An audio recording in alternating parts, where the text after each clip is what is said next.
When most of us think about fructose and glucose, we imagine quick energy, a rush of sweetness, and maybe that little buzz that makes a sugary drink feel so satisfying.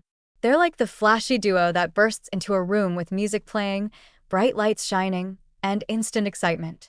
But the new research in Nature Metabolism paints a far more complicated picture of these sugars.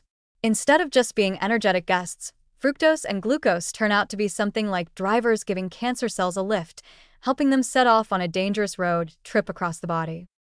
To make sense of this, think about the body as a giant city where each cell has its place.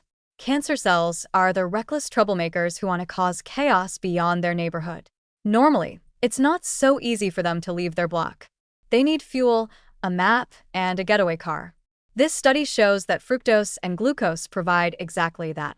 Together, they rev the engines by working through an enzyme called SORD, which helps cancer cells gear up and move faster, giving them the tools to spread or metastasize into new tissues. What seems like an innocent sip of soda ends up being the equivalent of handing those rogue cells a set of car keys and a tank full of gas. But here's where the research carries a surprisingly hopeful note.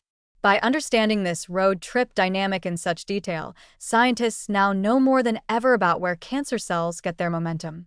Before, the link between sugar and cancer spread was more of a broad suspicion. Now, it's like watching the trip on a GPS. We know the sugars are the drivers, SORD is the navigation system, and the destination is metastasis. With that level of clarity, it becomes much more realistic to imagine ways to block the trip entirely, whether by designing drugs that interfere with SORD's role or by cutting off the sugary fuel supply in everyday life. And here's the playful twist. If fructose and glucose are the dynamic duo that cancer cells count on, then knowledge is the superhero that can outsmart them. Because the same study that shows how sugars aid cancer also gives us power to push back. It strengthens the case for reducing sugary drink consumption, not just for weight control or metabolic health, but as a concrete step in lowering cancer risks. It also suggests that the future of cancer therapy might include smarter metabolic interventions, treatments that don't just fight tumors head-on, but starve them of the very pathways they rely on to spread. So while fructose and glucose may sound like partners in crime on this cancer road trip, the bigger story here is that scientists are finally catching them in the act. We now know their tricks, their shortcuts, and their backroads. And once you can see how the road trip works, it becomes much easier to put up roadblocks.